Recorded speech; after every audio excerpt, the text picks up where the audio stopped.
floor wax. Ilang milyon piso ang halaga ng proyektong pinag-uusapan sa board meeting. Pero isang bote ng floor wax ang tumatakbo sa isip ni Ricardo Montenegro. At hindi lang iyon. Mga bote ng panlinis ng salamin, mga galon ng disinfectant, at kung ano-ano pang panlinis na paunti-unting nawawala sa bodega ng kumpanya sa loob ng nakalipas na 2 buwan. Hindi ang pera ang problema. Barya lang yon sa Montenegro Corp. It was the principle of it. Isang maliit na butas sa perpekto niyang sistema. Isang gasgas sa makintab na imahe ng kanyang pamamahala. At para kay Ricardo, ang isang maliit na butas ay sapat na para magsimulang gumuho ang isang buong gusali. Sir Ricardo? Napaangat ang tingin niya mula sa mga papeles na kanina pa niya tinititigan pero hindi naman binabasa. Nakatayo sa harap ng kanyang malaking mesa si Sylvia Cruz, ang kanyang head of human resources. May dala itong isang manipis na folder. May problema ba, Sylvia? Malamig niyang tanong, habang patuloy ang marahang pagtapik ng kanyang mamahaling pluma sa mesa. Tungkol po sa investigasyon natin sa mga nawawalang gamit, sir, sabi ni Sylvia. Inilapag ang folder sa mesa ni Ricardo. Mayroon na po akong lead. Hindi kumibo si Ricardo. Binuksan niya ang folder. Sa loob, may ilang mga logbook ng inventory, mga security report na may highlight, at isang 2 sa 2 picture na nakastaple sa isang personnel file. Isang babaeng may simpleng mukha, nakatali ang buhok, at may bahagyang lungkot sa mga mata. Esperanza Reyes. Basa ni Ricardo sa pangalan. Bago lang ito, hindi ba? Opo, sir. Magdadalawang buwan pa lang. Isa sa mga janitress sa night shift. Sagot ni Sylvia. Napansin ng supervisor na palaging sa shift niya, nagsimulang magkaroon ng discrepancy sa bilang ng mga cleaning supplies. Narito po ang mga report. Tiningnan ni Ricardo ang mga numero, ang mga petsa, ang mga pirma. Ang lahat ay tila nagtuturo sa iisang direksyon. Para sa isang taong naniniwala sa datos at ebidensya, kaysa sa kwento ng kahit sino, sapat na ito. Anong plano mong gawin? Tanong ni Ricardo. Isinara ang folder. Pwede po natin siyang kausapin, sir. O kaya'y bigyan ng warning, pero kung gusto nating mahuli sa akto, ako na ang bahala. Putol ni Ricardo sa sinasabi ni Sylvia. Nagulat si Sylvia sa narinig. Hindi niya inaasahan na ang isang CEO ay personal na tututok sa isang maliit na kaso ng pagnanakaw. Pero sir, I want this solved, Sylvia. Quietly and quickly, mariin niyang sabi. Bigyan mo ako ng access sa live feed ng CCTV sa bodega ngayong gabi. Tumango na lang si Sylvia at walang imik na lumabas ng opisina. Nang gabing iyon, sa halip na umuwi sa kanyang malaking bahay sa Forbes Park, nanatili si Ricardo sa kanyang opisina. Mula roon, binuksan niya ang kanyang laptop at pinanood ang mga itim at puting imahe mula sa iba't ibang security camera. Madilim at tahimik ang mga pasilyo ng Montenegro Corp. Tanging ang ugong ng aircon ang maririnig. Para siyang isang mangangasong nag-aabang sa kanyang biktima. Lumipas ang 1 oras, 2. Nagsimula na siyang mainip. Marahil ay hindi ito ang gabing iyon. At pagkatapos, may gumalaw sa screen na nakatutok sa bodega. Isang anino. Isang maliit na babae na tulak-tulak ang kanyang cart ng panlinis, si Esperanza Reyes. Itinuon ni Ricardo ang kanyang buong atensyon sa monitor. Pinanood niya ang bawat galaw ng babae. Ang paraan ng kanyang pagwawalis, ang pagod sa kanyang mga kilos, wala namang kakaiba. Ginagawa lang niya ang kanyang trabaho. Nang matapos si Esperanza sa kanyang gawain, sandali siya niyang huminto sa tapat ng mga estante kung saan nakasalansan ang mga gamit. Lumingon siya sa kaliwa, pagkatapos ay sa kanan. Tila sinisigurong walang nakatingin. Napangisi si Ricardo. Ito na. Dahan-dahang kinuha ni Esperanza ang 2 bote ng heavy-duty disinfectant. Mga gamit na hindi naman kasama sa karaniwan niyang ginagamit para sa mga opisina. Mabilis niya itong inilagay sa ilalim ng basurahan ng kanyang cart, tinakpan ng mga lumang dyaryo, at saka itinulak ang cart palabas ng bodega na para bang walang nangyari. Hindi gumalaw si Ricardo. Nanatili siyang nakatitig sa screen habang papalayo ang anino ng babae sa pasilyo. Ang pakiramdam ng tagumpay ay dumaloy sa kanyang mga ugat. Ang maliit na butas sa kanyang sistema ay natagpuan na. Ang salarin ay may pangalan at mukha na. Dahan-dahan niyang isinara ang kanyang laptop. Sa dilim ng kanyang opisina, isang malamig na ngiti ang sumilay sa kanyang mga labi. Gotcha! Bulong niya sa hangin. Tahimik ang gabi, pero sa loob ng isang maliit na bahagi ng Las Piñas, patuloy ang laban ni Esperanza Reyes. Itinulak niya ang kanyang lumang bisikleta na may isang maliit na basket sa harap. Sa loob ng basket, nakasilid ang kanyang bag at sa ilalim ng kanyang mga tuwalya at uniforme, ang 2 bote ng disinfectant na kinuha niya sa bodega ng kumpanya. Bawat pag-ikot ng gulong ng bisikleta ay parang pag-ikot ng kanyang tiyan sa kaba. Alam niya kung gaano ito kalaking kasalanan. Pagnanakaw. Pero nang maisip niya ang amoy ng amag sa loob ng lumang bahay at ang pag-ubo ng kanyang anak, nawawala ang kaba at napapalitan ng matinding determinasyon. Naglakad siya sa loob ng 1 kilometro mula sa kalsada hanggang sa tapat ng isang pader na natatakpan na ng mga baging. Sa likod niyon, nakatayo ang isang bahay na tila iniiwasan na ng liwanag ng buwan. Walang bintana, may butas sa bubong, at ang pintuan ay nakasabit lang sa bisagra. Ito ang tahanan nila ngayon. Nay! Nandyan na po kayo. Salubong sa kanya ni Lia, ang panganay, na may edad na 9. Lumabas ito mula sa dilim, may hawak na kandila. Hinaan mo ang boses mo, anak. Baka may makarinig. Bulong ni Esperanza, niyakap ang anak. Ang lamig po, Nay. At yung ubo po ni Lito, hindi pa rin tumitigil. Nag-aalalang sabi ni Lia. Nang marinig ang pangalan ng kanyang bunso, na balisa si Esperanza, mabilis siyang pumasok sa loob. Lito, ang 4 na taong gulang niyang anak, ay nakahiga sa isang lumang foam sa sulok, balot na balot ng manipis na kumot. Ang pag-ubo niya ay malalim, tila galing sa kaibuturan ng kanyang baga. Inilapag ni Esperanza ang kanyang mga gamit. Kinuha niya ang isa sa mga bote ng disinfectant at ang basahan. Lia, huwag mo munang ituloy ang pagkain. Kausapin mo muna ang mga kapatid mo. Utos niya. Nagsimulang punasan ang mga pader. Ang amoy ng amag at dumi ay napalitan ng amoy ng disinfectant.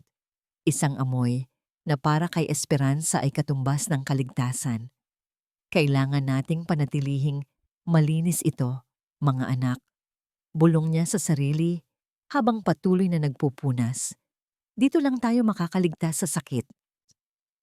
Pumasok siya sa kusina kung saan ang mga pader ay tila umiiyak dahil sa basang semento. Ito ang pinakamalaking problema. Ang amag at ang maputik na sahig ay halos imposibleng linisin, pero kailangan niyang gawin iyon. Habang nagkukusot, biglang bumalik ang alaala. Flashback, 1 taon at kalahati ang nakalipas. Ang parehong bahay, pero may kulay at may buhay. May mga halaman sa bintana, at ang sahig ay kumikinang sa linis. Esperanza, huwag ka nang maglinis. Nauubos na ang enerhiya mo. Buntis ka pa naman. Masayang sigaw ni Mateo, ang kanyang asawa, habang inaayos ang isang sirang cabinet. Bakit, Mateo? Ayokong magkasakit ang mga anak natin. Tingnan mo ang kintab ng sahig.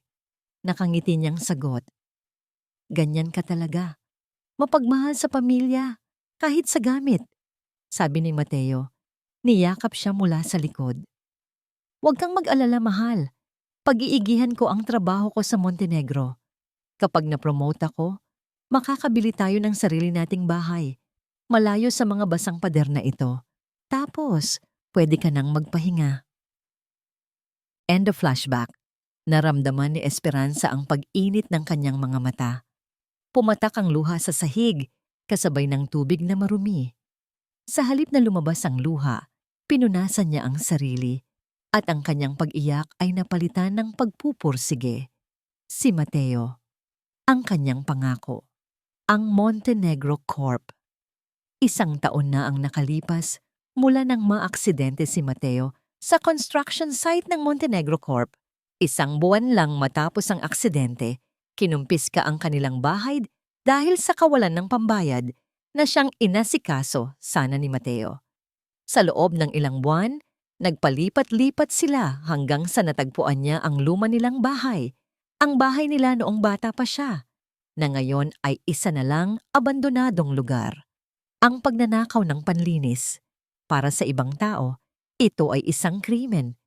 Pero para kay Esperanza, ito ay isang gawa ng pagmamahal. Ito ang tanging paraan niya para panatilihing buhay ang pangako ni Mateo. Nang matapos siya, bandang 12:00 na ng gabi, Lito ay huminahon at ang kanyang pag-ubo ay naging mas madalang. Tiningnan ni Esperanza ang kanyang mga anak na natutulog. Marahan niyang hinaplos ang mukha ni Lito. "Hindi kita papayagang magkasakit, anak," bulong niya. "Gagawin ni nanay ang lahat para sa inyo." Habang nakatingin siya sa kawalan, tumayo siya para kumuha ng tubig. Napadaan siya sa sirang bintana at napahinto siya. Sa daanan sa dulo ng kalsada, mayroong isang itim na kotse, napakakintab at malaki para sa lugar na ito. Ang ilaw nito ay nakapatay, pero may kaunting liwanag mula sa loob ng sasakyan na nagpapahiwatig na may tao roon. Tila matagal na itong nakaparada. Kinabahan si Esperanza. Tinitigan niya iyon. Sino ang nagpapalipas ng gabi sa isang lugar na puno ng kalansay ng mga bahay? Naramdaman niya ang malamig na takot na gumapang sa kanyang likod. Mabilis siyang umalis sa bintana at tumakbo pabalik sa kanyang mga anak. Iyon na lang ang mahalaga sa kanya, ang kaligtasan nila. Naubos ang isang buong araw ni Ricardo sa pag-aayos ng mga kontrata at pagpapasya sa mga pondo ng kumpanya, ngunit hindi siya mapakali.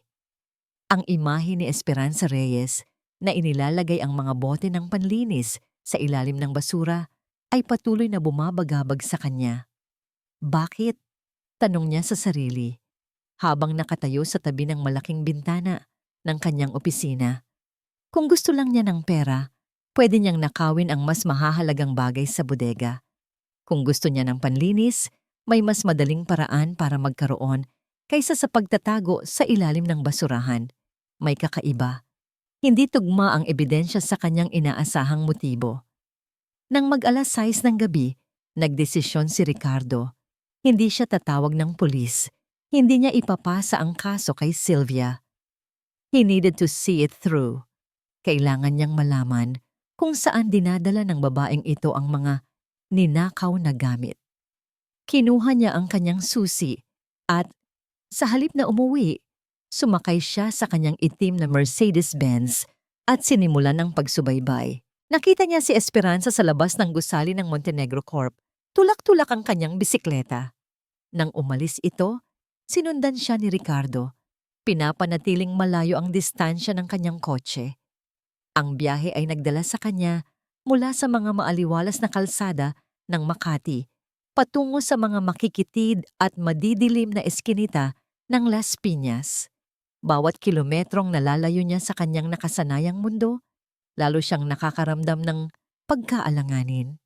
Ang mga tao rito ay parang galing sa ibang planeta. Ang mga bahay ay nakasalansan, ang mga kalsada ay maputik at punong-puno ng mga asong gala. Nang huminto si Esperanza sa tapat ng isang pader na natatakpan ng baging, napahinto rin si Ricardo sa isang mas madilim na bahagi ng kalsada. Puno ng pagtataka, pinanood niya si Esperanza. Hinintay niya itong mag-abang ng taxi o pumasok sa isang bahay na mukhang mas disente. Ngunit hindi. Pumasok si Esperanza sa likod ng pader patungo sa isang istruktura na hindi na mukhang bahay. Ito ay mas katulad ng isang duyan ng amag at dumi. Bumaba si Ricardo sa kanyang kotse. Inilabas niya ang kanyang cellphone at ginamit ang flashlight. Dahan-dahang lumapit sa sirang pader. Mula sa isang butas sa bintana, maingat siyang sumilip sa loob. Ang nakita niya ay parang isang matalim na kutsilyo na humiwa sa kanyang pag-iisip. Hindi ito isang warehouse, hindi ito isang tindahan, ito ay isang tahanan. Nakita niya si Esperanza na nakaupo sa sahig, tinutulungan ang 3 bata na kumain ng lugaw mula sa isang mangkok. Ang mga bata ay nakabalot sa isang kumot at ang bahay ay may amoy ng kahirapan, amag, alikabok at halumigmig. Pagkatapos, kinuha ni Esperanza ang mga bote na kinuha niya. Hindi para ibenta, hindi para ibigay sa iba. Ginagamit niya ito para kuskusin ang isang sulok ng pader na punong-puno ng itim na amag. Ang tunog ng pag-ubo ni Lito ang sumira sa katahimikan ng gabi. Isang mahaba, malalim na pag-ubo. "Mainit ka, anak." Narinig ni Ricardo ang boses ni Esperanza na punong-puno ng pag-aalala. Niyakap niya ang bata at hinalikan ito sa noo. Naramdaman ni Ricardo ang isang kurot sa kanyang dibdib.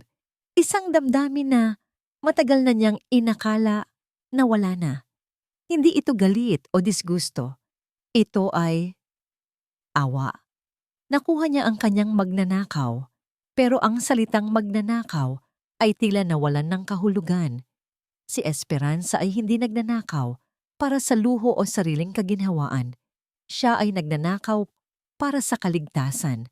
Pagnanakaw ng floor wax at disinfectant para panatilihing buhay ang kanyang mga anak. Nang makarinig ng tawag, mabilis na sinagot ni Ricardo ang kanyang cellphone. Si Sylvia. "Sir, may update na ba tayo kay Reyes?" Tanong ni Sylvia. May pagmamadali sa boses. "Sana ay nahuli na natin siya. Alam mo na ang tungkol sa prinsipyo ng kumpanya." Tumingin si Ricardo sa loob. Nakita niya si Esperanza na pinupunasan ng noo ng kanyang anak habang umiiyak. "Hindi pa, Sylvia." Malamig niyang sagot. "May mga detalye pa akong kailangang kumpirmahin. Kailangan ko ng mas matibay na ebidensya. Ayokong magkamali sa pagpapatupad ng prinsipyo.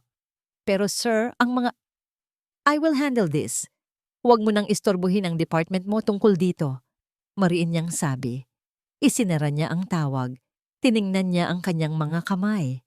Malinis, walang dungis. Sa loob ng kotse, mayroon siyang lahat ng bagay na pwede niyang bilhin. Sa labas, may isang babaeng nakikipaglaban para lang mabuhay ang mga anak niya. Nagsimulang magkaroon ng pag-aalinlangan sa kanyang puso ang paghatol ni Ricardo.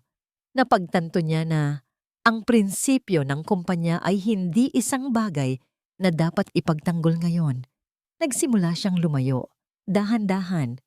Siya ay isang ina, hindi isang kriminal, bulong niya. Pero bago pa man siya tuluyang makaalis, narinig niya ang isang sigaw mula sa loob. "Lito!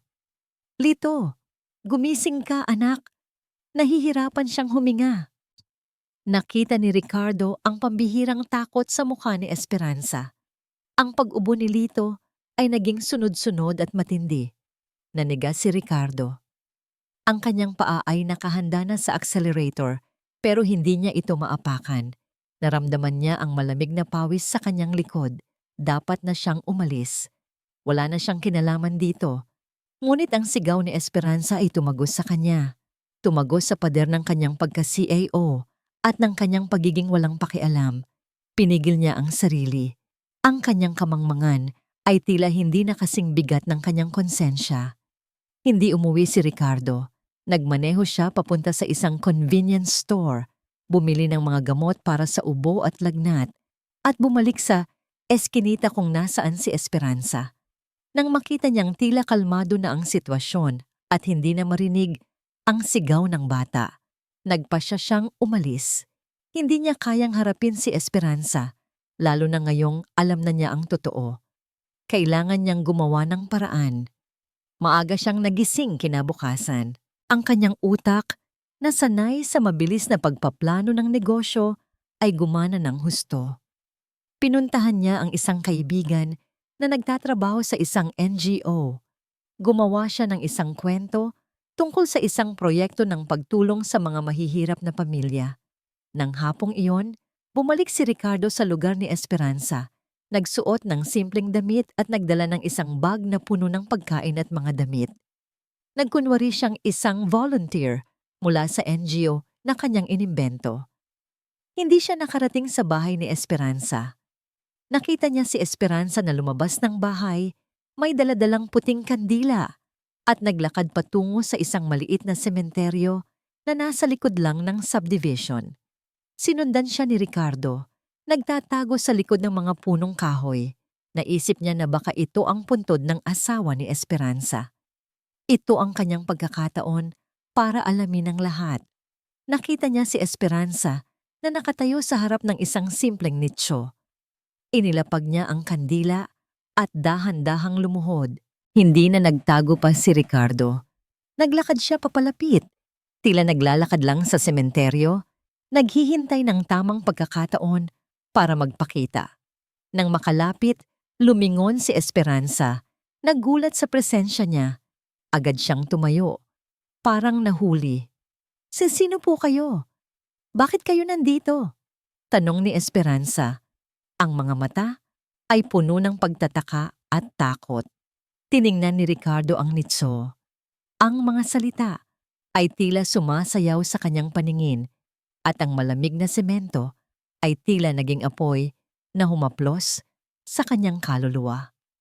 Mateo Reyes, 1987, hanggang 2024 minamahal na ama at asawa na ni Gas, si Ricardo. Ang pangalang Mateo Reyes ay pamilyar. Pamilyar sa paraang ayaw niyang maalala. Mabilis siyang bumalik sa kanyang alaala. Flashback. 1 taon na ang nakalipas. Ang opisina ni Ricardo, nag-iisang naninigarilyo. Ang kanyang chief engineer ay nasa harap niya, mukhang balisa. Sir, hindi natin dapat nabawasan ang budget para sa safety equipment. Ang proyekto sa Tondo ay delikado at ang mga lumang scaffolding ay hindi naligtas, sabi ng engineer. Huwag kang mag-alala sa budget, Reyes, malamig na sagot ni Ricardo. Ang proyektong ito ay dapat matapos sa deadline at ang cutbacks sa safety ay hindi nakamamatay. Tiyakin mo lang na hindi ka mahuhuli ng dole. Hindi natin pwedeng maantala ang buong kita dahil sa mga safety precautions. Ilang linggo ang lumipas. Isang maingay na tawag sa telepono. Ang aksidente. Isang scaffolding ang gumuho. Isang manggagawa ang namatay. Ang pangalan, sir? Tanong ng kanyang sekretarya. Mateo Reyes, sir. Sa Tondo site. Asawa ng isang Esperanza. Sagot ng chief engineer. Ayusin ang papeles. Bayaran ng pamilya. I-sweep under the rug. Kailangan nating iligtas ang imahe ng kumpanya. Utos ni Ricardo, na parang naguutos lang na bumili ng kape. Walang emosyon. Walang awa. End of flashback. Ang mga paa ni Ricardo ay tila nakadikit sa semento. Si Mateo Reyes, ang taong ipinagkanulo niya para sa kaunting kita. At si Esperanza, ang babaeng pinagbintangan niyang magnanakaw. Ito ang midpoint twist. Ang kanyang kasalanan ay hindi lang ang kawalan ng awa. Ang kanyang kasalanan ay pagpatay. Sir? Tanong ni Esperanza na mas lalong nag-alala. Hinarap siya ni Ricardo. Ang kanyang muka ay putlang-putla. Hindi siya makapagsalita. Ang mga matitingkad na ilaw sa kanyang opisina ay napalitan ng dilim ng konsensya. Wala lang. Hindi ko alam. Sorry. Utal-utal niyang sabi. Tumalikod siya at mabilis na naglakad papalayo. Tila tumatakas sa apoy ng impyerno. Nagpatuloy siya sa paglalakad hanggang sa kanyang kotse. Nang makasakay, hinampas niya ng malakas ang manibela. Damn it! Damn it! Sigaw niya. Ang kanyang tinig ay nabasag. Punong-puno ng galit sa sarili. Ang floor wax, ang bote, ang pagnanakaw, ang lahat. Ang lahat ay bumalik sa kanya. Siya ang tunay na magnanakaw. Kinuha niya ang buhay ni Mateo at ngayon ay aakusahan pa niya ng pagnanakaw ang balo. Bigla siyang naalala ng isa pang bagay. Ang email ni Sylvia. Ang mga reports ni Sylvia. Ang pag-uudyok ni Sylvia. Tiningnan niya ang kanyang cellphone. Nandito pa rin ang email ni Sylvia. Phung An Kui Kung de Suli Esperanza Reyes. Hindi ito coincidence.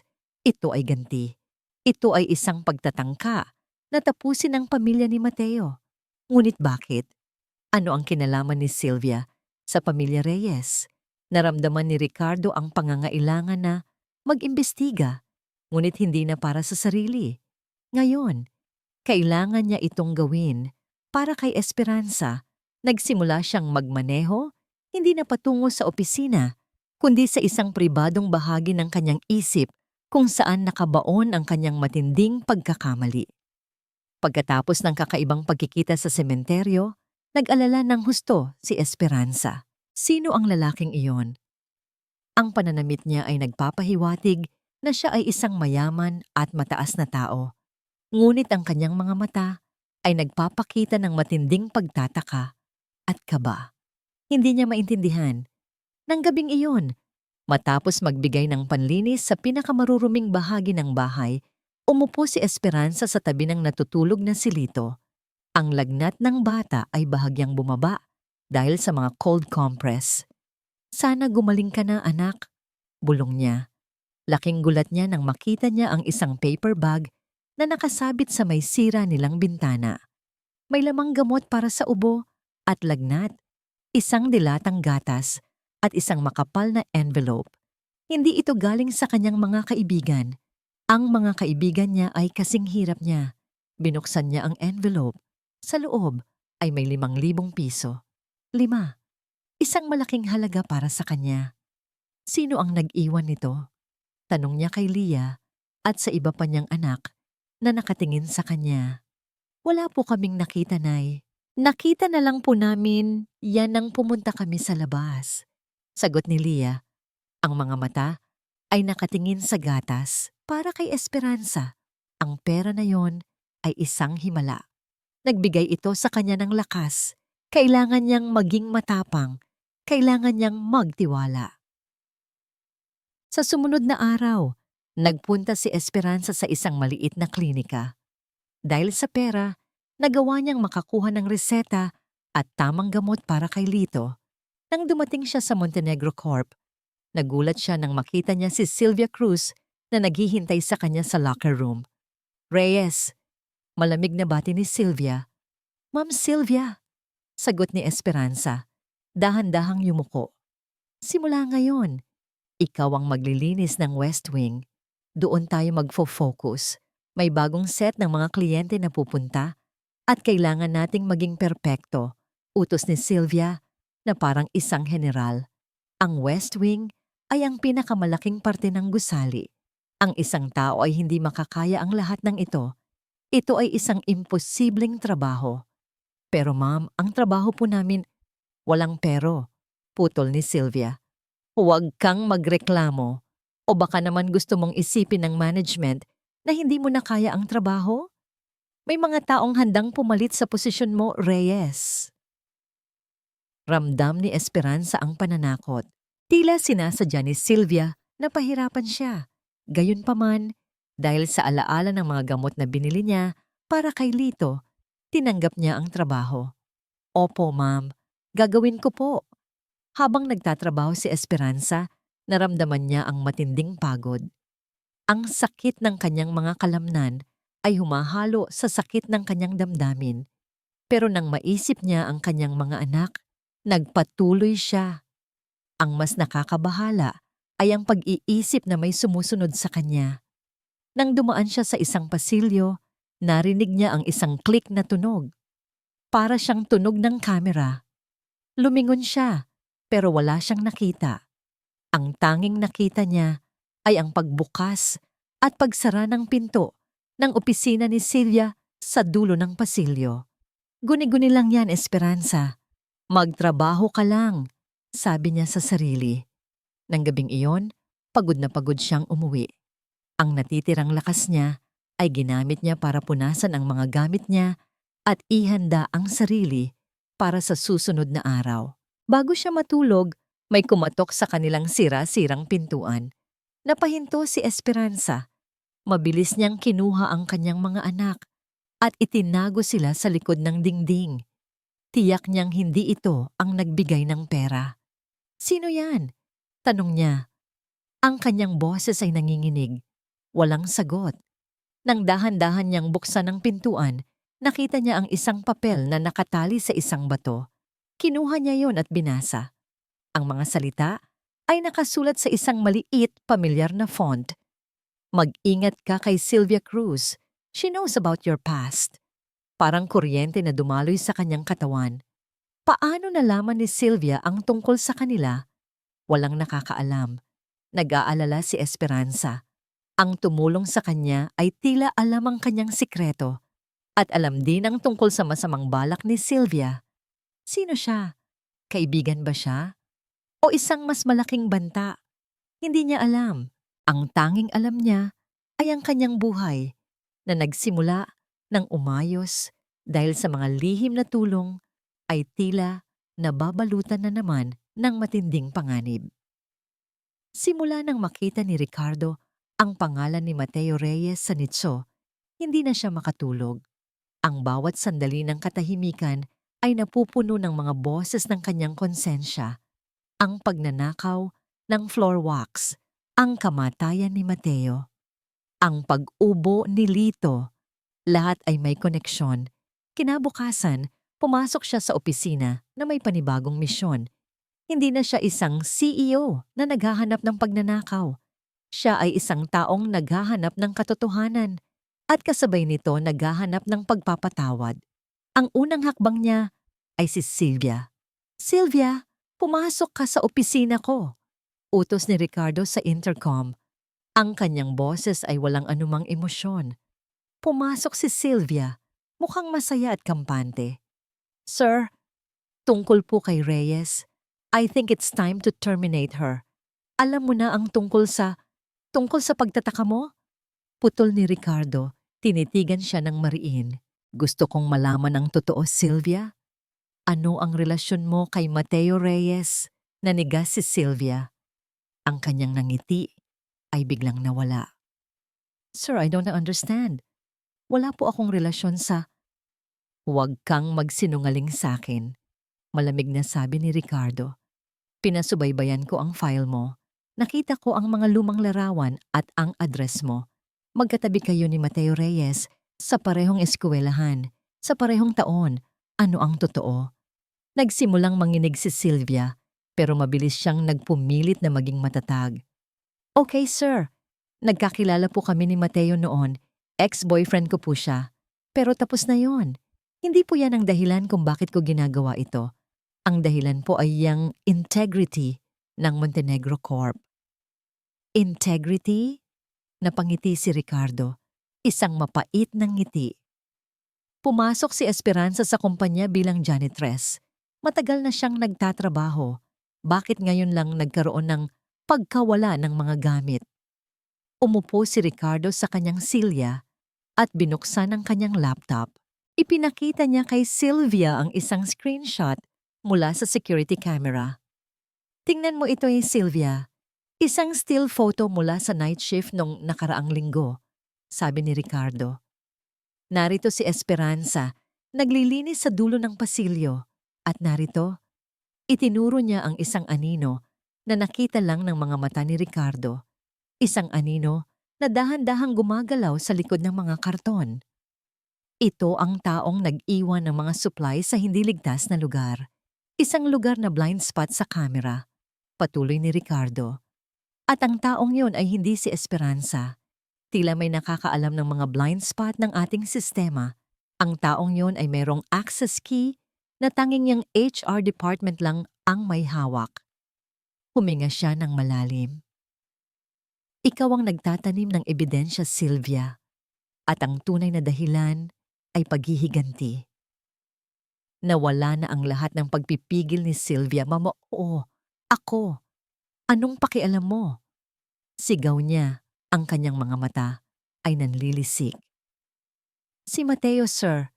Ipinangako niya sa akin na magpapakasal kami. Pero dumating ang babaeng yan, si Esperanza. Ninakaw niya si Mateo. Ninakaw niya ang buhay ko. At namatay si Mateo dahil sa kumpanya mo, sir. Wala na siyang nakuha. Ang tanging nalalabis sa kanya ay ang gulo na yon, sabi ni Sylvia, tumuro sa folder. Ang pag-amin ni Sylvia ay parang bomba na sumabog sa silid. Hindi lang siya nagtanim ng ebidensya, siya ay nagplano ng pagbagsak ni Esperanza dahil sa inggit at galit. Kaya mo gustong tanggalin siya para mawala sa kanya ang huling dignidad at pag-asa, sabi ni Ricardo, na nanginginig. Tumawa si Sylvia. Alam mo sir, pareho tayong ganid. Ikaw, kinuha mo ang buhay ni Mateo dahil sa pera. Ako, kukunin ko ang buhay ni Esperanza dahil sa pagmamahal. Sino ang mas masama sa ating dalawa? Napayuko si Ricardo. Walang duda, sila ay parehong masama. Ang tanging pagkakaiba ay ang kanya ay isang aksidente sa negosyo, samantalang ang kay Sylvia ay isang personal na paghihiganti. Umalis ka sa opisina ko, Sylvia. Utos ni Ricardo. Hindi ka na empleyado ng Montenegro Corp. Magsisimula ako ng formal na investigasyon laban sa'yo. Ngumiti si Sylvia, ang ngiti ay puno ng pagkamuhi. Gawin mo, sir, pero huli na ang lahat. Titingnan natin kung ang pagpapatawad ay kasing aga ng iyong pag-amin. Tumalikod si Sylvia at lumabas. Pagkaalis niya, naramdaman ni Ricardo ang kaba sa kanyang dibdib. Kailangan niya ng aksyon. Kailangan niyang protektahan si Esperanza. Agad niyang tinawagan ang kanyang trusted assistant. Kumuha ka ng private detective. Sundan si Sylvia Cruz at pumunta ka sa bahay ni Esperanza Reyes. Huwag mong sabihin kung sino ka. I-text mo lang sa kanya ito. Mag-ingat ka kay Sylvia Cruz. Wala pang ilang oras, natanggap ni Ricardo ang isang email mula sa kanyang assistant. Subject, urgent. May narinig akong balita sa HR. Bago ka pa man mag-issue ng formal notice, nag-email na si Sylvia sa lahat. Tila nagpadala siya ng lahat ng ebidensya na naipon niya laban kay Esperanza at nag-issue ng kanyang sariling termination notice sa babae. Walang makakatulong kay Reyes ngayon. Napasigaw si Ricardo, huli na ang lahat. Kinabukasan maaga pa lang ay kinakabahan na si Esperanza. Ang mensahe na natanggap niya tungkol kay Sylvia ay patuloy na bumabagabag sa kanya. Parang isang babala na may paparating na masamang pangyayari. Nang pumasok siya sa gate ng Montenegro Corp, sinalubong siya hindi ng kanyang supervisor, kundi ni Sylvia Cruz. Kasama ni Sylvia ang dalawang security guard. Nanigas si Esperanza. Esperanza Reyes. Malamig na bati ni Sylvia, ang kanyang boses ay malakas at malinaw. Sapat para marinig ng mga nagdaan. Mayroon akong ipapaskil dito. Inilabas ni Sylvia ang isang malaking poster board at ipinaskil ito sa bulletin board ng mga empleyado. Sa gitna, may isang malaking larawan ni Esperanza at sa tabi niyon, isang serye ng mga kuha mula sa CCTV. Ang mga kuha ay nagpapakita sa kanya na naglalagay ng mga bote ng panlinis sa ilalim ng kanyang basurahan. Ang mga kuha ay cut and edit. Walang konteksto. Mukha siyang isang profesional na magnanakaw. Ang babaeng ito ay nahuli na nagnanakaw ng mga produkto ng kumpanya, sabi ni Sylvia. Ang kanyang boses ay puno ng pagmamalaki. Sa loob ng ilang buwan, siya ang dahilan kung bakit nagkaroon ng mga pagkawala. Isang kawani na walang integridad. Nagsimulang magtipon ang mga empleyado. Ang mga mata nila ay nakatutok kay Esperanza. May nagbubulungan, may nagtataka, may nagagalit. Hindi po totoo yan, Ma'am Sylvia. Sigaw ni Esperanza, lumapit kay Sylvia. Hindi po ako nagnanakaw. Kailangan ko lang po iyon. May sakit po ang anak ko. Ngumiti si Sylvia, ang kanyang nangiti ay parang lason. Kailangan mo? Ang lahat ay may pangangailangan, Reyes. Pero hindi yan ang dahilan para magnakaw. Ang iyong mga gamit ay pampubliko. Ang pagkuha sa mga ito ay pagnanakaw. Bukod pa rito, mayroon akong mga statement mula sa iyong mga katrabaho na nagpapatunay na mayroon kang attitude problem at ikaw ay walang malasakit. Inilabas ni Sylvia ang isang sobre, isang papel na may logo ng Montenegro Corp. Epektibo ngayon. Tapos na ang serbisyo mo sa kumpanyang ito. Wala ka nang dapat balikan dito. Hindi mo na kailangan ang mga panlinis na yan dahil wala ka ng trabaho na babalikan. Sabi ni Sylvia, hinagis ang sobre sa mukha ni Esperanza. Naramdaman ni Esperanza ang pag-init ng kanyang mga mata. Tumulo ang luha, ngunit agad niya itong pinunasan. Hindi niya pwedeng ipakita ang kanyang kahinaan. Hindi siya dapat umiyak sa harap ng babaeng ito.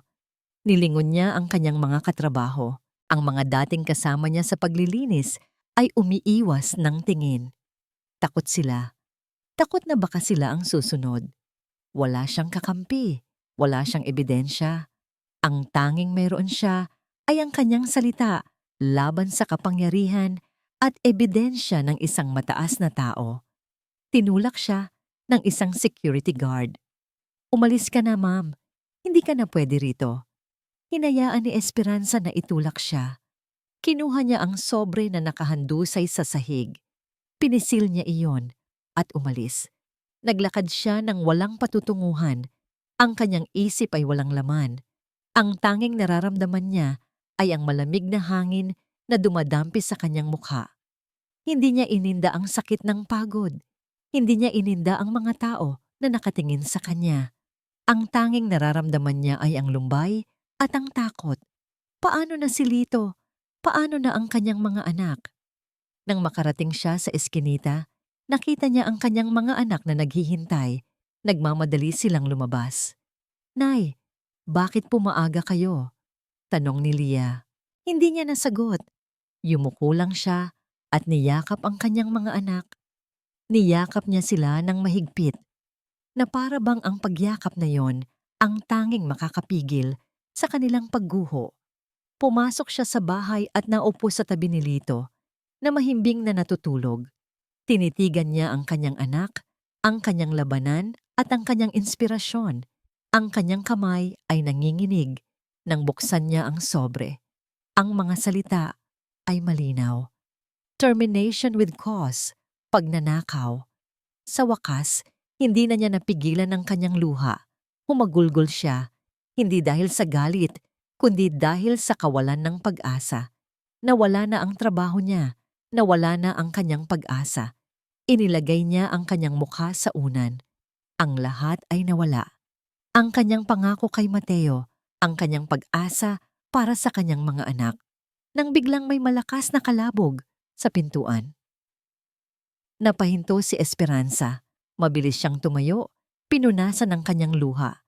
Kinuha niya ang walis at lumapit sa pintuan. Sino iyan? Tanong niya. Ang kanyang boses ay nanginginig. Esperanza. Isang boses lalaki ang sumagot. Isang boses na mayaman at pamilyar. Dahan-dahan niyang binuksan ang pintuan. Ang puso ni Esperanza ay huminto. Nakatayo sa labas si Ricardo Montenegro, ang CEO ng kumpanyang nagtanggal sa kanya. Ang lalaki sa sementeryo. Ang tao sa likod ng lahat ng kanyang mga problema. Ang kanyang mga mata ay punong-puno ng pag-aalala. At ang kanyang buong panlabas ay nanginginig sa matinding kaba at pag-aalala. Matagal na katahimikan ang bumalot sa kanila. Ang tanging naririnig ay ang malakas na pagtibok ng puso ni Esperanza at ang malalim na paghinga ni Ricardo. Sa likod ni Esperanza, may nagtatago.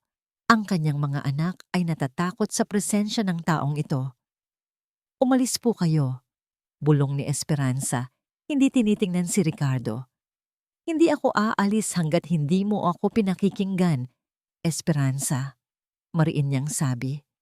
Puno ng awa at pagsisisi ang kanyang tinig. Pumasok si Ricardo, hindi naghihintay ng permiso at isinara ang sira-sirang pinto. Tinitigan niya ang paligid.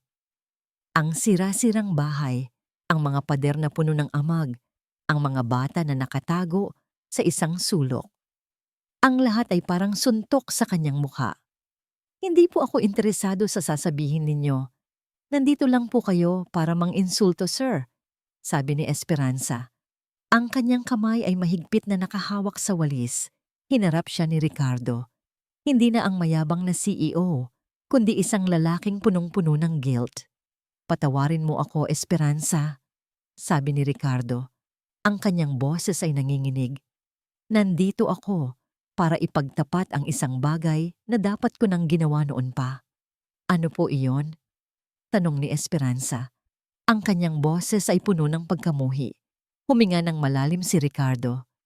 "Noon, nang una kitang makita sa CCTV, inakala ko na isa ka lang magnanakaw. Sinundan kita dahil gusto kong patunayan na tama ako. Pero nang makita ko ang buhay mo rito, ang mga anak mo, ang dahilan kung bakit mo kinuha ang panlinis, nag-iba ang isip ko. Kaya lang po ba kayo pumunta rito? Para malaman ko na tama ang hinala ninyo sa akin?" Sigaw ni Esperanza. Hindi na niya napigilan ang kanyang galit. "Kung alam ninyo ang totoo, bakit hindi ninyo ako tinulungan? Bakit pinayagan ninyo pa akong masisante? Dahil wala akong lakas ng loob na sabihin ang buong katotohanan," sabi ni Ricardo, yumuko. "Ano po ba ang buong katotohanan, sir?" tanong ni Esperanza. Ang kanyang galit ay unti-unting napalitan ng pag-aalala. Inangat ni Ricardo ang kanyang ulo. Ang kanyang mga mata ay basang-basa na. "Esperanza, hindi lang ako ang CEO ng Montenegro Corp. Ako ang taong responsible sa kamatayan ni Mateo." Nagsimulang umikot ang mundo ni Esperanza. "Ano? Noon, pinilit ko ang aming engineer na bawasan ang budget para sa safety equipment para lang makatipid ng pera at matapos ang proyekto sa tamang oras," sabi ni Ricardo. "Si Mateo, siya ang nag-ulat sa akin tungkol sa mga sirang scaffolding. Pinigilan ko siya at nagkunwari akong hindi ko nakita ang panganib at nangyari ang aksidente." Ang luha ay dumaloy sa mukha ni Ricardo. "Inakala ko na ang pagbabayad ko sa inyo ay sapat na. Inakala ko na ang pagtatago sa lahat ay sapat na para maalis ang guilt. Pero nang makita ko ang pangalan ni Mateo sa nitso at nang makita ko kayo, ang mga anak mo, nalaman ko na ako ang tunay na dahilan kung bakit kayo naghihirap." Tumahimik ang buong bahay. Ang tanging naririnig ay ang pag-iyak ni Ricardo, si Esperanza, ang kanyang galit, ang kanyang sakit. Ang lahat ay lumabas sa isang malakas na sigaw. "Magnanakaw! Pumatay ka!" sigaw ni Esperanza. Hinawakan niya ang walis at pinalo niya si Ricardo. Hindi dahil gusto niyang saktan, kundi dahil gusto niyang maalis ang kanyang sakit. Tumayo si Ricardo at hinayaan lang siya. Hinayaan niya lang ang kanyang katawan na tanggapin ang parusa na dapat sa kanya. "Ginawa mo yan para sa pera? Para lang sa mas malaking profit? At ngayon, ginagamit mo pa ang aking asawa para malinis ang pangalan mo?" Galit na galit si Esperanza. "Hindi, Esperanza, hindi," sabi ni Ricardo, hinawakan ang kanyang mga kamay. "Hindi ako pumunta rito para humingi ng tawad. Pumunta ako rito para tanggapin ang parusa mo. Pumunta ako rito para sabihin na handa na akong ibalik ang lahat sa inyo. Lahat ng kailangan ninyo." Binitawan ni Esperanza ang walis. Ang kanyang pagod ay mas malakas kaysa sa kanyang galit. "Umalis po kayo," sabi ni Esperanza. Ang kanyang tinig ay malamig. "Wala na po kayong maibabalik. Ang gusto ko lang po ay ang asawa ko at hindi ninyo na po siya maibabalik." Tumalikod siya at tumakbo papunta sa kanyang mga anak. Niyakap niya sila ng mahigpit. Naramdaman niya ang init ng kanyang pamilya. "Umalis na po kayo, sir. Huwag na po kayong magpakita sa akin," sabi ni Esperanza. Hindi na lumingon. Naramdaman ni Ricardo ang sakit ng pagtanggi, ngunit hindi siya umalis agad. Tinitigan niya ang likod ni Esperanza. Ang kanyang puso ay puno ng matinding pagsisisi. "Aalis ako, Esperanza. Pero hindi na ako aalis pa sa buhay mo," sabi ni Ricardo. Ang kanyang boses ay punong-puno ng pag-asa. "Hindi kita aalisin. Hindi ko aalisin ang mga anak mo. Hindi na ako titigil sa paghahanap ng paraan para mabayaran ko ang lahat. Lumabas siya, isinara ang pintuan. Ngunit bago pa man siya tuluyang makaalis, naramdaman niya ang isang pangako na hindi niya mababali. Bumalik si Ricardo sa Montenegro Corporation. Kinabukasan, pumasok siya sa opisina na may panibagong lakas. Ang pag-iyak ni Esperanza at ang galit niya ay nagbigay ng lakas kay Ricardo. Ito na ang huling laban. Agad niyang ipinatawag ang isang emergency meeting. Hindi lang ang executive committee, kundi pati na rin ang head of security at ang legal department. Walang Sylvia.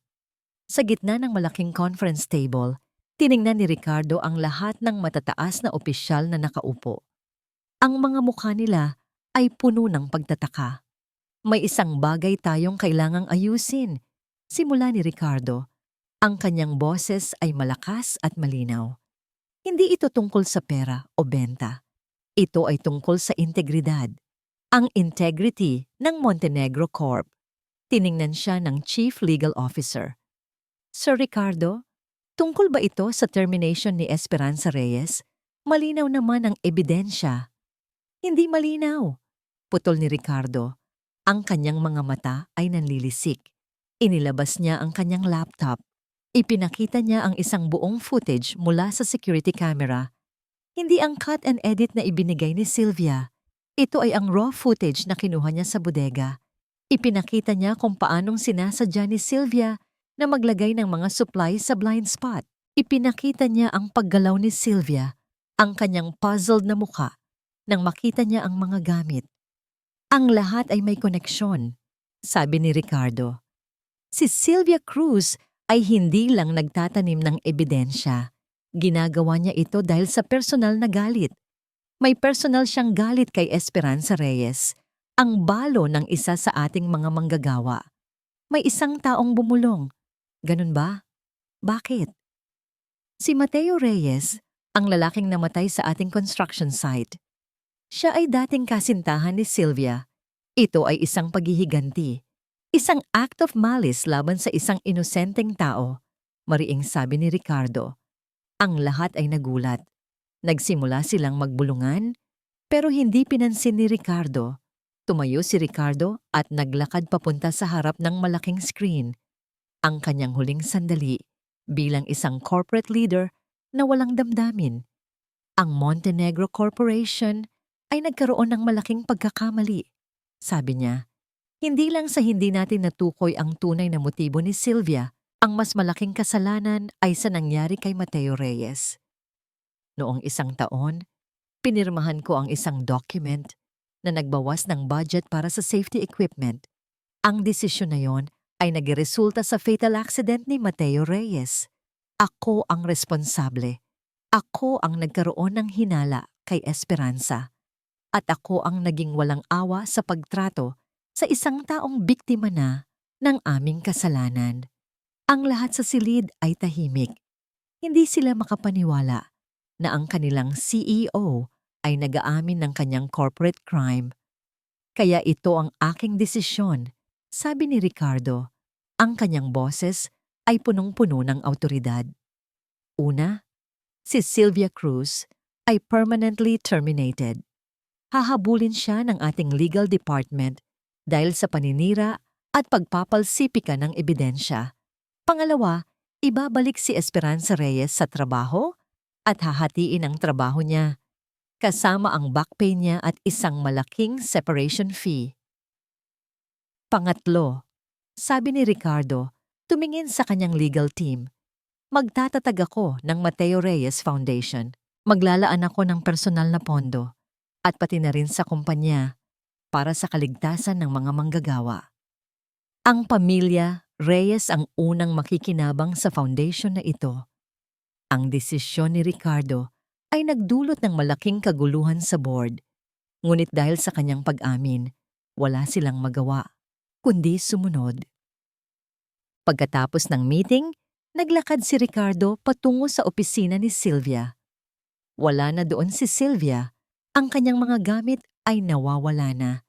Tanging ang isang maliit na sobre ang naiwan sa mesa. Hindi ka makakawala, Sylvia. Ang hustisya para kay Mateo ay mas mahalaga kaysa sa iyong paghihiganti. Bulong ni Ricardo. Umalis si Ricardo sa kumpanya. Ngayon, kailangan niyang harapin ang pinakamahirap na parte, ang paghahanap ng pagpapatawad ni Esperanza. Lumipas ang ilang araw. Isang umaga, habang nag-aalmusal si Esperanza at ang kanyang mga anak sa sahig ng sira-sira nilang bahay, may kumatok. Isang babae ang nakatayo sa labas, nakasuot ng corporate attire, may daladalang isang malaking envelope. "Ikaw po ba si Ginang Esperanza Reyes?" Tanong ng babae. Isang legal assistant mula sa Montenegro Corp. Tumango si Esperanza. Nag-aalala. "Ipinadala po ako ni Sir Ricardo Montenegro. Mayroon po akong ipapaabot sa inyo."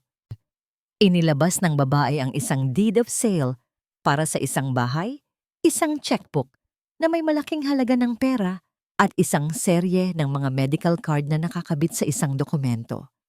Ito po ang deed of sale ng isang bahay sa isang ligtas na subdivision. Ang bahay na ito ay buo na at nakapangalan na sa inyo. Ito po ay para sa medical expenses ni Lito at ito po ay para sa inyong mga anak. Paliwanag ng babae. Hindi makapagsalita si Esperanza. Nanigas siya. "At ito po," sabi ng babae. Inabot ang isang handwritten letter na may emblem ng Montenegro Corp. "Ito po ay personal na sulat ni Sir Ricardo para sa inyo. At ito po ay ang kumpirmasyon ng pagpapatalsik kay Ginang Sylvia Cruz." Nang makaalis ang legal assistant, umupo si Esperanza sa sahig.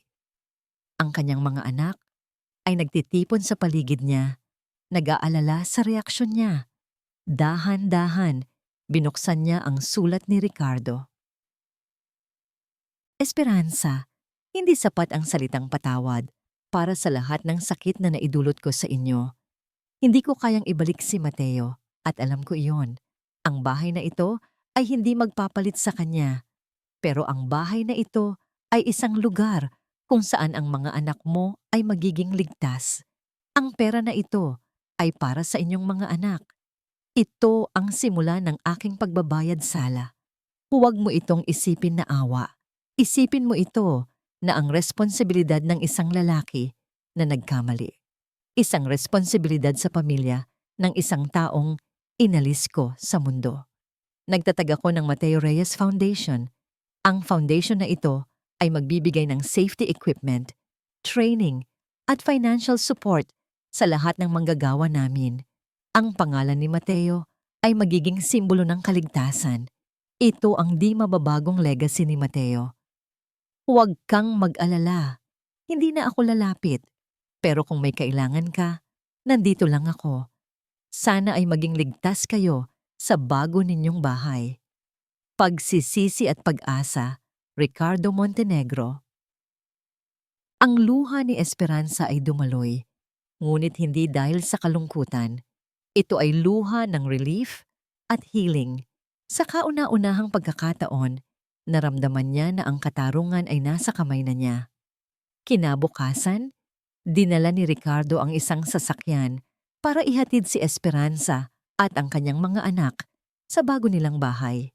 Nang makita niya ang bahay, nagulat siya. Hindi ito malaking bahay, pero ito ay clean at bright. May bakod. May maliit na hardin, may mga bintana na may kurtina. Naramdaman ni Esperanza ang isang kurot ng emosyon, ang pangako ni Mateo. Ang bahay. Habang naglalaro ang mga bata sa likod bahay, umupo si Esperanza sa sala. Kinuha niya ang kanyang cellphone at nagpadala ng text kay Ricardo. "Salamat, sir. Tinanggap ko ang tulong ninyo. Hindi para sa inyo, kundi para sa mga anak ko. Ang pagpapatawad ay hindi madaling ibigay, pero ang pag-asa ay kailangan namin. Lito ay nasa hospital na. Nakita na siya ng doktor." Pagkatapos, tumingin siya sa isang lumang larawan ni Mateo. "Mateo, ginawa ko ang lahat para sa kanila. Ginawa mo ang lahat. Salamat." Sa gabi, nag-iisang tumitingin si Esperanza sa bintana. Ang kanyang pananaw ay malinaw na ngayon. Ang buhay niya ay nagbabago. Pagkatapos Nakita niya si Ricardo. Nakaparada ang kanyang itim na kotse sa malayo. Hindi siya lumabas. Tanging ang mga ilaw niya lang ang nakikita ni Esperanza. Alam niya na nandoon lang si Ricardo. Hindi bilang isang CEO o isang banta, kundi bilang isang guilty soul na nagbabantay. Kinuha ni Esperanza ang kanyang cellphone. Nagpadala siya ng isa pang text. 1 linggo ang lumipas. Sa isang tahimik na parke, hindi kalayuan sa Montenegro Corp. Nag-iisa si Ricardo sa isang bench. Ang araw ay unti-unting lumulubog at ang simoy ng hangin ay nagpapalamig sa kanya. Hindi siya nakahanda para sa pag-uusap na ito. Alam niya na ang bawat salita ni Esperanza ay magiging pagsubok sa kanyang kaluluwa. Nakita niya si Esperanza na naglalakad papalapit. Nakasuot siya ng simpleng damit. Ngunit ang kanyang tindig ay mas matatag kaysa noong una siyang makita ni Ricardo. Sa likod niya, si Lito ay tumatakbo. Tila gumagaling na. "Salamat po at pumayag kayong makipag-usap," sabi ni Ricardo. Tumayo. "Hindi ko po kayo pinatawad, Sir Ricardo." Simula ni Esperanza, ang kanyang boses ay kalmado. "Pero pinili ko po na maging masaya. Ang mga anak ko po ay kailangan kong maging masaya." Umupo sila. Si Lito ay naglalaro sa malayo at ang dalawa ay nag-iisa sa kanilang usapan. "Ang desisyon ko po ay hindi dahil sa pera o sa bahay," sabi ni Esperanza. "Ang tanging nagbigay sa akin ng pag-asa ay ang foundation. Ang pangalan ni Mateo sa inyong foundation, na ang kanyang pagkamatay ay hindi magiging walang kabuluhan." Ang mga salita ni Esperanza ay tumagos kay Ricardo. Naramdaman niya ang sakit ng katotohanan. Ang tanging paraan para maging masaya siya ay kung aalisin niya ang lahat ng kanyang pagkakakilanlan at magiging tapat sa kanyang responsibilidad.